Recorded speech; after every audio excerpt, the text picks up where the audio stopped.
दरअसल ये लग रहा है कि अब वो अपना जो इतना अनुभव है और जो उनका वोट बैंक है उसको सही इस्तेमाल करके कहीं न कहीं एक बड़े मकाम पर अपने आप को लेकर जाना चाहती हैं, जिसमें पीएम पद को लेकर लगातार बातें करेगी। तो कहीं न कहीं बीजेपी भी सोच रही है किस तरह से उसको मैनेज किया जाए। भई मायावती ज़रूर इस फिराक में होगी कि अगर एनडीए उनको जो है आकर सामने से कहता है कि भई आइए आप हमारे साथ चुनाव लड़िए। अगर पीएम मोदी की तरफ से पहल होती है, अमित शाह की तरफ से पहल होती है।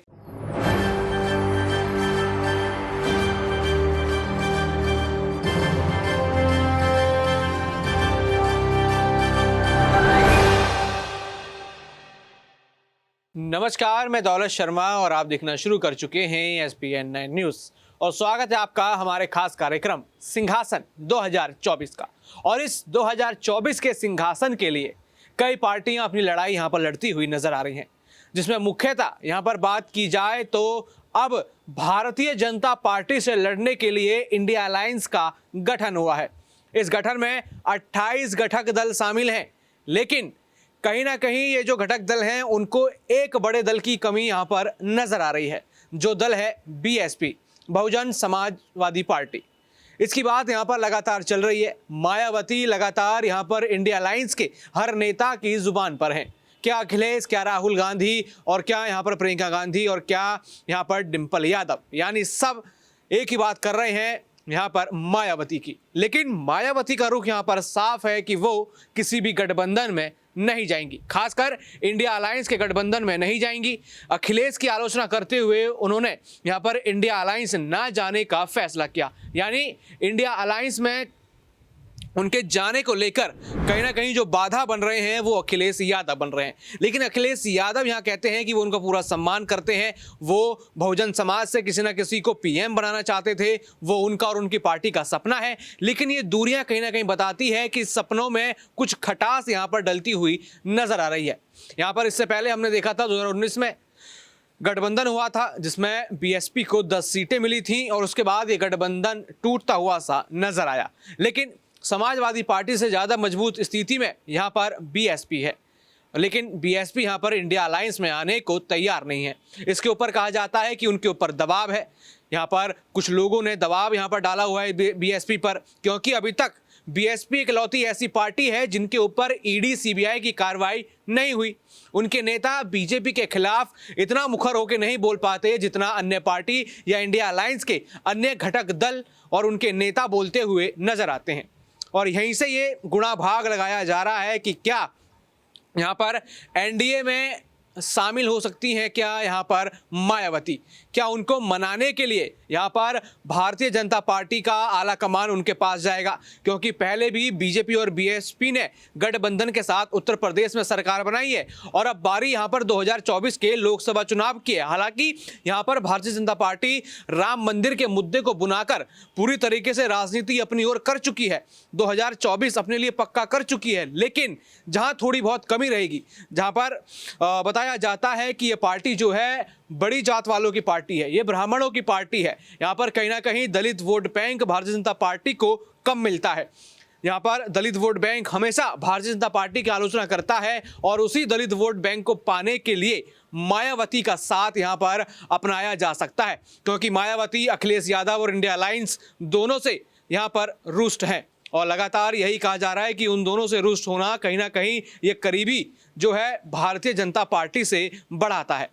कई सारे सवाल हैं, कई सारे विवाद हैं और इन सवालों का जवाब आज यहाँ पर अमन सर हमारे साथ मौजूद हैं। उनसे जानेंगे कि आखिर यहाँ पर भारतीय राजनीति में ये हलचल क्यों है, दलित वोट बैंक को लेकर इतनी खींचातानी क्यों है कि BJP उसमें लगी हुई है और यहाँ पर इंडिया अलायंस भी लगा हुआ है और बीच में एक मायावती हैं जो ना तो इस तरफ जाती हैं ना उस तरफ जाती हैं और अकेले चुनाव लड़ने की बात करती हैं। तो क्या वो अकेले चुनाव लड़के इस दलित वोट बैंक के सहारे क्या अपनी 24 में सरकार बना लेंगी? क्या वो उनका सपना है या फिर 24 में कहीं ना कहीं एक बड़े विपक्ष के तौर पर यहाँ पर BSP खड़ी होगी?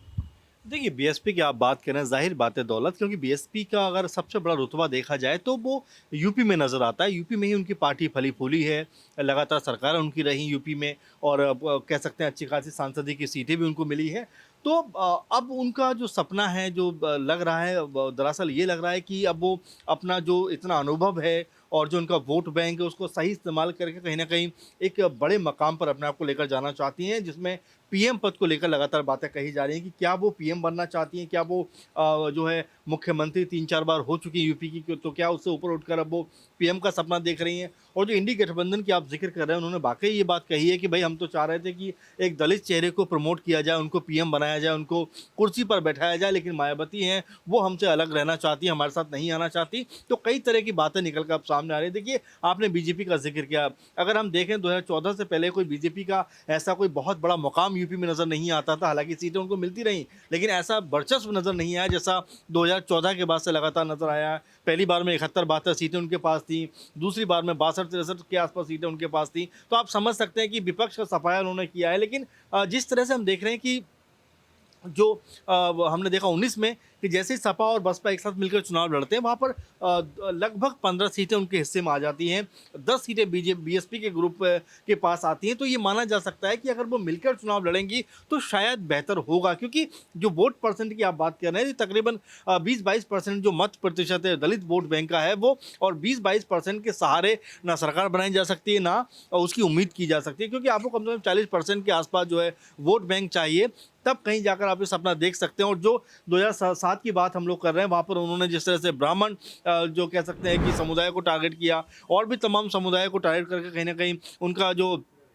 अपनी पार्टी के साथ में गठजोड़ किया, और तब कहीं जाकर साथ में उन्होंने पूर्ण बहुमत के साथ में सरकार बनाई थी। लेकिन वो स्थिति कुछ और थी। दौलत, आज पीएम मोदी का जो रुतबा है, रसूख है, और साथ में बीजेपी की जिस तरह की ताकत है, उसके सामने कह सकते हैं कि जो मायावती हैं, उनका उतना मेरे ख्याल से दबदबा कायम रह नहीं पाएगा। अगर उनको मजबूत करना है खुद को, तो कहीं ना कहीं जो इंडी गठबंधन है उनके साथ, या फिर जो एनडीए गठबंधन उनके साथ में उनको जाना ही पड़ेगा। आपने देखा कि जब 2022 में वो अकेले चुनाव लड़ने पहुंच जाती हैं, चुनाव लड़ती है उनकी पार्टी, एक सीट उनको मिलती है विधानसभा की। 19 में अखिलेश के साथ में चुनाव लड़ती हैं, 10 सीटें उनको मिलती हैं। 2014 में चुनाव लड़ती हैं अकेले दम पे, एक भी सीट उनको नहीं मिलती। तो आप ये समझ पा रहे होंगे कि जिस तरह से गठजोड़ की बात हम लोग कर रहे हैं, कि अगर गठजोड़ में आप रहेंगे तो जो दूसरा दल होता है उसकी भी बहुत सारे वोट आपके पास आ जाते हैं, और जीतने का जो कह सकते हैं औसत है, प्रतिशत है, उसमें बढ़ोतरी हो जाती है। इसीलिए लगातार मायावती को न सिर्फ एनडीए बल्कि इंडी गठबंधन भी लगातार फोर्स कर रहा है कि आप हमारे साथ आइए। अगर हमारे साथ आप आएंगी तो अपना खेल भी आप बेहतर कर सकते हो, और अगर हमारे साथ आप नहीं आएंगी तो हमारा खेल तो आप बिगाड़ोगे, अपना खेल हमसे ज़्यादा बिगाड़ लोगे। अगर गठबंधन में ताकत है, अगर गठबंधन ही यहाँ पर मायावती के लिए अच्छा है, तो अखिलेश और खासकर इंडी अलायंस से उनकी नाराजगी की क्या बड़ी वजह हो सकती है? देखिए, बहुत सारी बड़ी वजह हो सकती है। महत्वपूर्ण बात यह है कि क्या पीएम पद के लिए जो हम बात भी कर रहे हैं कि क्या उनको प्रोजेक्ट किया जाएगा। ममता बनर्जी इस गठबंधन में है, अखिलेश यादव इस गठबंधन में है, अरविंद केजरीवाल इस गठबंधन में, सबसे महत्वपूर्ण बात कि राहुल गांधी इस गठबंधन में है। क्या वो चाहेंगे कि राहुल गांधी की जगह पर जो है एक तरीके से मायावती को प्रमोट किया जाए, मायावती का नाम लेकर सामने आया जाए? तो ये कई ऐसी वजह हैं। साथ में देखिए, सीट शेयरिंग की हम लोग बात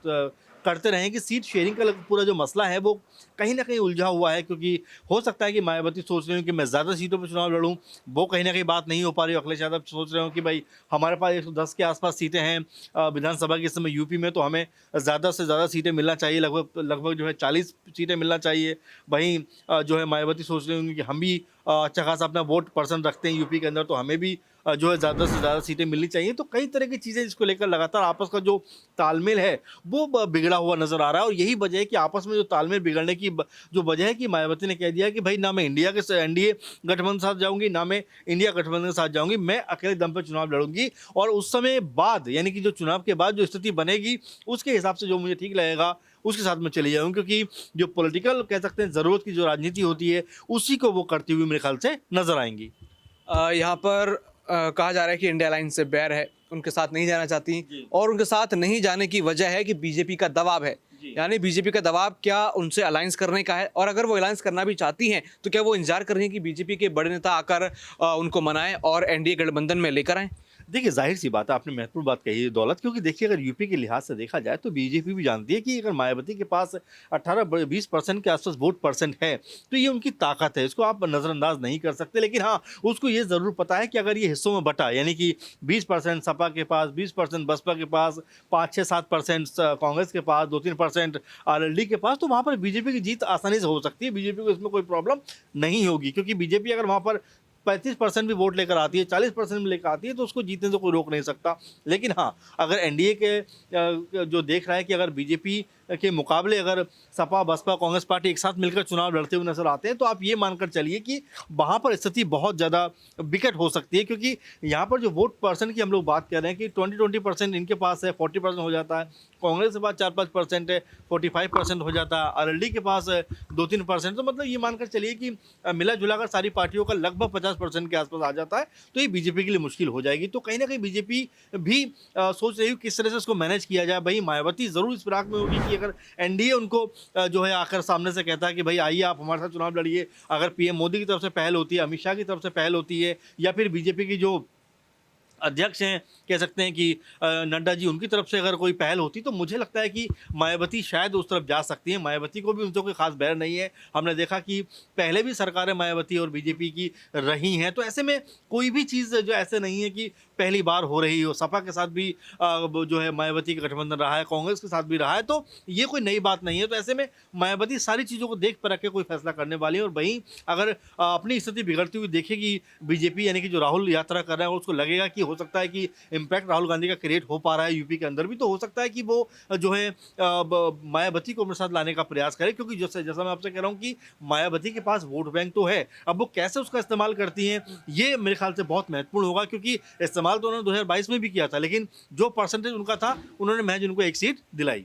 बिल्कुल, यहाँ पर सवाल यही है कि गठबंधन में आखिर क्या होगा और गठबंधन में मायावती की एंट्री किस तरीके से होगी। ये एंट्री क्या इंडिया गठबंधन में होगी या फिर एनडीए गठबंधन में होगी, जिसकी देखा जाए गुणा भाग तो इंडिया गठबंधन को तो वो साफ मना कर चुकी हैं, लेकिन ये दबाव जो बताया जा रहा है, आखिर ये दबाव क्या है? कहीं ना कहीं इस दबाव के चलते क्या एनडीए के साथ वो गठबंधन होगा? आखिरकार ये पता लगेगा कि जब यहाँ पर लोकसभा चुनाव करीब पहुंचेगा, तभी यहाँ पर बड़े बड़े खुलासे और बड़े बड़े फैसले नेताओं के सामने आएंगे। बाकी और भी ऐसी खबरें जानने के लिए देखते रहिए SPN9 न्यूज़। धन्यवाद।